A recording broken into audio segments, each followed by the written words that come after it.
बोल बम हर हर महादेव। अभी जो आपके सामने हमारे डांडी बम है, ये आज आपको बता दें कि अबरखा टोना पाथर सरकारी धर्मशाला के पास हम लोग हैं और यहाँ तक आने में बाबा को 11 महीने का वक्त लगा है। 11 महीने का वक्त इसलिए बाबा को यहाँ तक आने में लगा है, सुल्तानगंज से यहाँ तक आने में, क्योंकि ये एक ही जगह पर एक ही बार में 11 बार दंड प्रणाम करते हैं। और इस आधार से और इस हिसाब से देखा जाए तो बाबा को मंदिर, बाबा बैजनाथ धाम मंदिर पहुँचने में लगभग 20 से 22 महीनों का वक्त लग सकता है। और मैं अपनी लाइफ का ये पहला यात्रा देख रहा हूँ और बहुत सारे बम होंगे जो इनकी हिस्ट्री के बारे में, इस यात्रा के बारे में बहुत कम लोग जानते होंगे। ये बहुत ही लंबा और बहुत ही कठिन यात्रा है। 20 से 22 महीने का वक्त लगता है बाबा को सुल्तानगंज से बाबा बैजनाथ धाम पहुँचने में।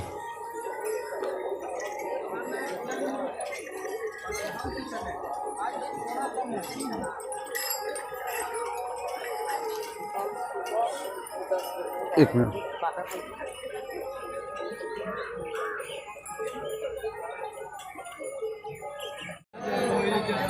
प्रणाम बाबा, हर हर महादेव। बोल बम।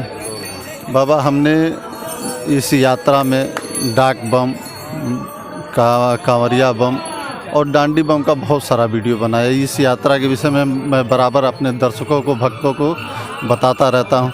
लेकिन बाबा, हमने आपकी जो यात्रा देखी और एक ही जगह पर आप 11 बार दंड प्रणाम करते हैं, इसके पीछे का क्या रहस्य है, क्या कारण है और आपकी यात्रा कब चालू हुई और आप अपनी यात्रा कब ख़त्म करेंगे, इसके विषय में बाबा डिटेल से थोड़ा आप बता दें हमारे दर्शकों को, क्योंकि बहुत उत्सुकता होती है कि वो जाने कि डांडी बम का यात्रा कैसे होता है, यात्रा के दौरान उनका खान पान क्या होता है, वो अपनी यात्रा कब चालू करते हैं दिन में और कब समाप्त करते हैं।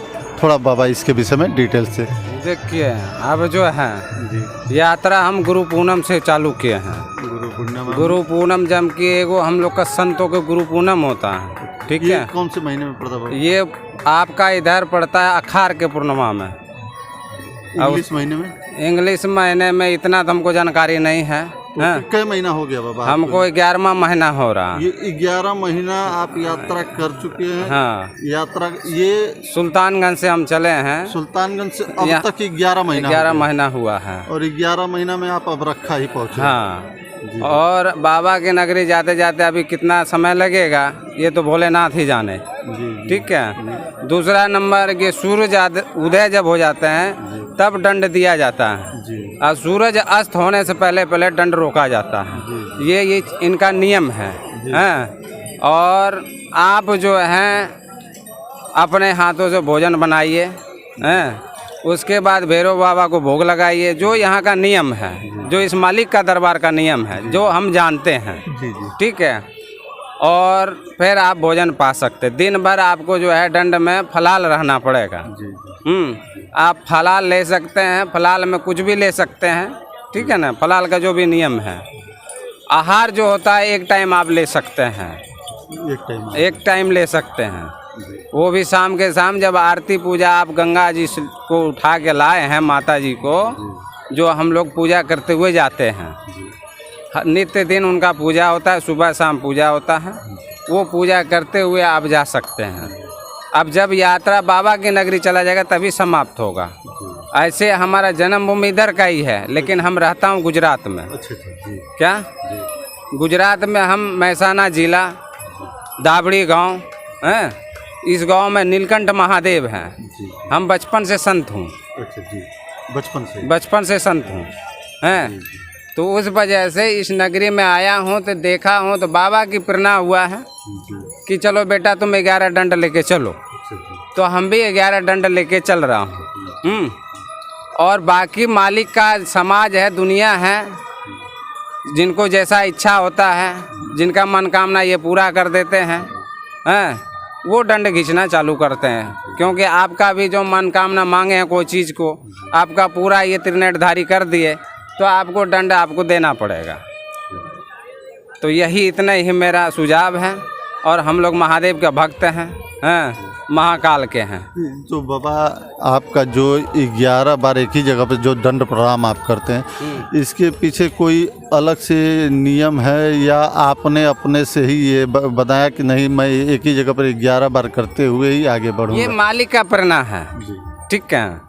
हमारा गुरु पीरों ने बोला है, तो इस वजह से गुरु पीरों के बात मान के हम चले हैं, क्योंकि 10 नामी अखाड़े हमारे चलते हैं और 10 नाम में एक 11वां हमारा दंड हो गया, ठीक है। 10 उनका और 1 बाबा। हाँ, तो इसलिए हम ये लेके चल रहे हैं। इससे ज़्यादा हमको ज्ञात और नहीं है, ठीक है। हम लोग संत हैं, इसलिए हमको ज़्यादा मिर्ची और हल्दी लगाने की ज़रूरत नहीं है, हमको विख्यात करने की ज़रूरत पसंद नहीं। यही मनोकामना मेरा है। जी बाबा, ये विख्यात करने के लिए नहीं हम बना रहे थे, क्योंकि आपका ये यात्रा बहुत ही कठिन हमको लगा, तो हम सोचे कि अपने भक्तों को और दर्शकों को ये जानकारी दे कि ये जो है आपके ये अभी सिंगल डंडी हैं, सिंगल डंडी को देखिए, जिनका जो मनोकामना है उनका मालिक ने पूरा किया है, तो वो दंड दे रहे हैं। अब हम जो दे रहे हैं आपको बता ही दिए हैं कि हमारा 10 नामी अखाड़ा है, 10 नाम उनके, 1 मेरा, 11 हो गया पूरा।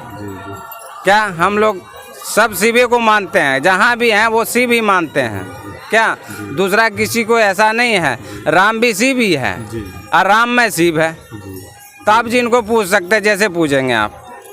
सनातन धर्म का ये एगो धर्म है जिनको हम लोग को लेके चलना है, उससे बड़ा कोई धर्म होता नहीं है, ठीक है। हम सनातनी हैं और सनातन को ही सपोर्ट करते हैं, चाहे वो कोई भी हो। जो इस धर्म में है वो सब सनातनी है। तो बाबा जैसे कुछ आपका जो टारगेट होगा, अभी तक तो मान लीजिएगा आपको यहाँ तक आने में 11 महीना लग गया, और आगे आपका कोई जैसे ये एक दिन निर्धारित है कि हम इस दिन तक पहुँचेंगे? नहीं, ये चीज़ को हम नहीं बोल सकते जी। ये हम नहीं लागू कर सकते जी। वो उस मालिक का देन है जी। वो मालिक क्या करेगा नहीं करेगा वो हम नहीं जान सकते जी। हाँ, ये मालिक का क्या इच्छा हो जाए वो हम नहीं कर उसका। यहाँ से छूटेंगे हम गुजरात निकल जाएंगे। अच्छा जी। हाँ, यहाँ हम इस रंडागिरी का हम नहीं हैं, इसलिए हम इस बाबा के ऊपर कुछ नहीं बोल सकते, समझे ना। इनकी मालिक की जो इच्छा होगा, ठीक है, बस बाबू जी। बाबा आपने बहुत अच्छा जानकारी दिया, बहुत ही विस्तार से बताया, और इसके लिए बहुत बहुत धन्यवाद। हमारे दर्शकों को आपने इतना अच्छा जानकारी दिया, ज्ञान की बात बताई।